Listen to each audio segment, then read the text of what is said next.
สวัสดีครับเพื่อนๆครับก็พบกับผมแบงค์ DIY เช่นเคยนะครับจากคลิปที่แล้วนะครับที่ผมพาเพื่อนๆก่อไฟเตาถ่านแบบง่ายๆนะครับวันนี้ผมจะพาเพื่อนๆมาจุดไฟครับด้วยเจ้าแท่งนี้ครับผม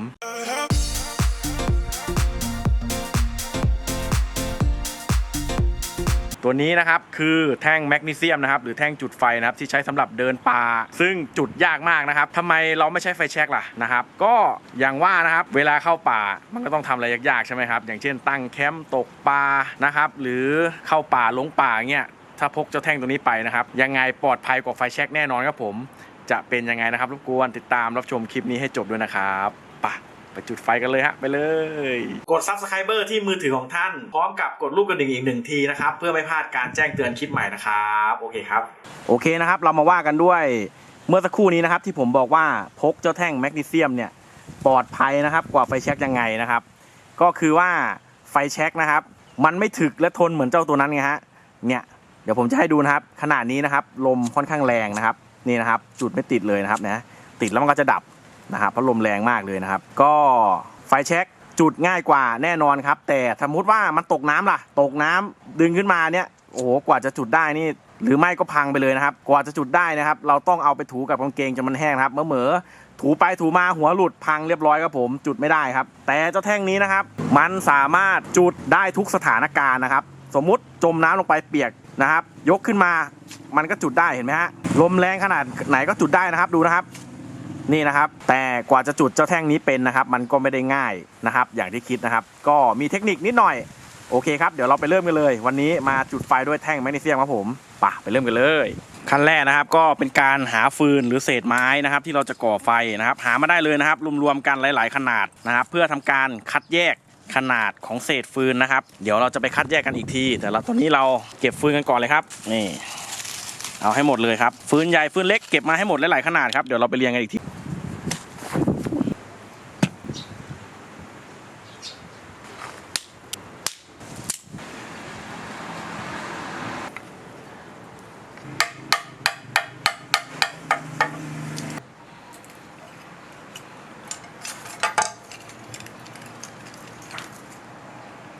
ขั้นตอนต่อไปนะครับให้เราเตรียมสำลีแล้วก็วัสลีนครับผมเฮ้ยมันเกี่ยวอะไรกันน่ะ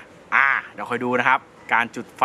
ด้วยแท่งจุดไฟแมกนีเซียมนะครับจะง่ายขึ้นเลยนะครับถ้าท่านพก2 สิ่งนี้เข้าป่านะครับซึ่งมันสามารถพกได้สะดวกนะท่านก็สามารถเอาวัสลีนเนี่ยใส่ตลับอะไรเล็กๆตลับยาหม่องไปก็ได้นะครับแล้วก็สำลีนะครับเพื่อกันไม่ให้โดนน้ำนะครับเดี๋ยวเราเอามาฟิชเชอร์ลิงกันครับจะเกิดอะไรขึ้นครับมาดูกันเลยไป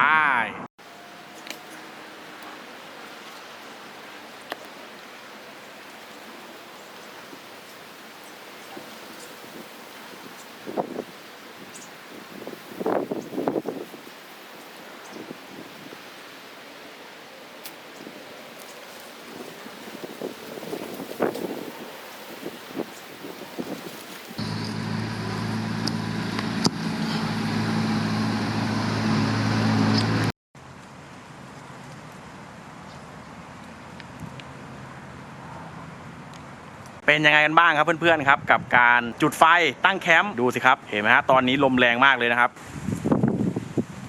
นี่นะฮะสามารถก่อไฟได้ทุกสภาวะเลยนะครับผมโอเคครับเพื่อนๆหลายท่านอาจจะยังไม่รู้นะครับว่าวัสลีนเนี่ยมันคือนะครับเจลลี่ปิโตรเลียมนะครับปิโตรเลียมก็คือพวกน้ำมันนั่นแหละตระกูลน้ำมันนะครับซึ่งสามารถนำมาจุดไฟได้นะครับต่อไปครั้งหน้านะครับเราไปแคมปิ้งสูบปลา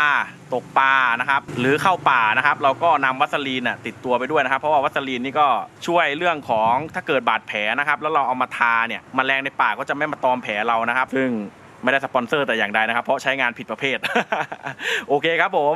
ก็หวังว่าคลิปนี้จะมีประโยชน์กับเพื่อนๆทุกท่านนะฮะถ้าเพื่อนๆท่านใดถูกใจคลิปนี้นะครับรบกวนกดไลค์กดแชร์ให้ผมแบงค์ DIY ด้วยนะครับคลิปหน้าจะมีสาระอะไรมานำเสนออีกนะครับรบกวนกดติดตามแล้วรอรับชมได้เลยนะครับสวัสดีครับนี่ถือว่าอูดยุงไปก่อนครับวันนี้โอเคครับ